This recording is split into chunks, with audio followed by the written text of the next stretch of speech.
HBO's Bitcoin documentary that claimed to uncover the mystery of Satoshi Nakamoto aired yesterday, and to say it's bad doesn't go far enough.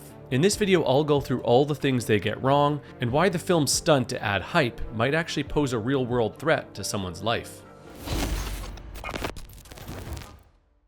What's up everyone, welcome to Pure Bitcoin Signal. I'm Hurley, Director of Content with Swan. Now let's talk about that bad movie. Money Electric, The Mystery of Bitcoin aired yesterday on HBO. Now, I watched it in full so you don't have to, and it was not good. If anything, I think it does Bitcoin a disservice, which is something extremely hard to do. First of all, I'd like to take back what I said in yesterday's video. I do not recommend anyone watch this film. It's not only a huge waste of time, but a distraction from what Bitcoin represents. I find it ironic that the film's director, Colin Hobach's previous film, was an investigation into the QAnon conspiracy, because the level of reach needed to believe the theories the film lays out rivals even Q. Hobach took to X the week before the film's release, claiming that they had solved the mystery of who Satoshi Nakamoto is. I had suspected it was a marketing gimmick to hype the film, but after watching it I realized it actually makes a bold and dangerous claim that, spoiler alert, Peter Todd, an early Bitcoin developer from Canada, is Satoshi. The evidence that the film lays out is extremely flimsy and probably the least compelling I've ever seen for Satoshi's identity. Not only that, but early on in the documentary, Colin suggests that the identity of Satoshi should not be known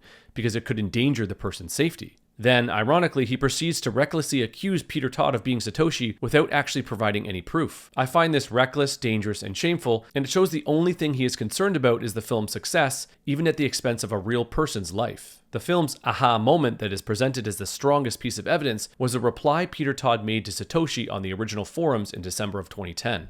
The film frames Peter Todd as accidentally continuing Satoshi's thoughts while logged into an alt account. The response, which was posted a whole 13 hours after Satoshi's, does not look to me like Peter is continuing Satoshi's thoughts at all. It just looks like he's correcting Satoshi, which is something Peter had done many times before. It's pretty remarkable that this is the film's big reveal moment. It's pure conjecture that definitely wouldn't even hold up in court as any type of real evidence. The second best piece of evidence was a message from a chat log where Todd once said he's a uniquely qualified expert in sacrificing bitcoins because he did exactly one sacrifice before himself. The film alludes to this being when Todd, as Satoshi, sacrificed the 1 million coins that he originally mined.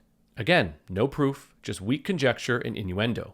The final scenes of the film, with Cullen bringing his theory to both Todd and Adam back, is both hilarious and terribly embarrassing for the director. Todd can't stop laughing at the absurdity of his claims and has some great quotes, the best of which is this one. I'll warn you, this is going to be very funny when you put this into the documentary and a bunch of Bitcoiners watch it.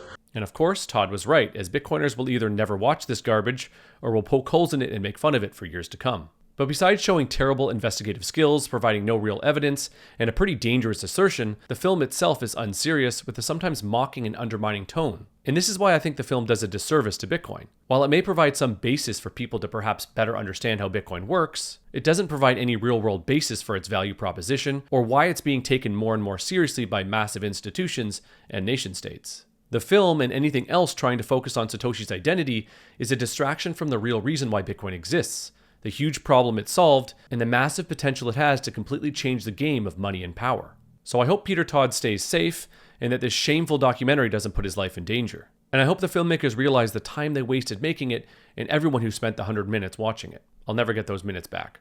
That being said, Bitcoin doesn't care what HBO or Cullen or anyone else thinks. Satoshi Nakamoto was the inventor of Bitcoin, and I highly doubt anyone will ever know his true identity, because his OPSEC was impeccable. And the facts that I laid out in yesterday's video stand firm. Bitcoin exists and cannot be stopped. Here's a clip of Erik Cason from Bitcoin Shooter talking about why Satoshi's identity doesn't matter. Even if Satoshi Nakamoto was the most evil or the most good person who ever existed, that doesn't fundamentally change anything about Bitcoin in any meaningful way. Because nuclear fission was invented by a Nazi German scientist. Like, should we not deal with that? Because he clearly has values and ideals that maybe don't align with it. But like, that has nothing to do with it. Like, this is just a technique that's reserved in nature for us to actually make fission.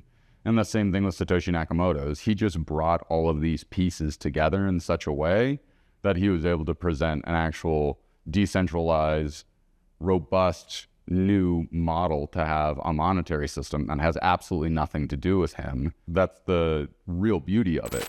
Satoshi's identity, motives, and beliefs don't matter. Bitcoin has taken on a life of its own.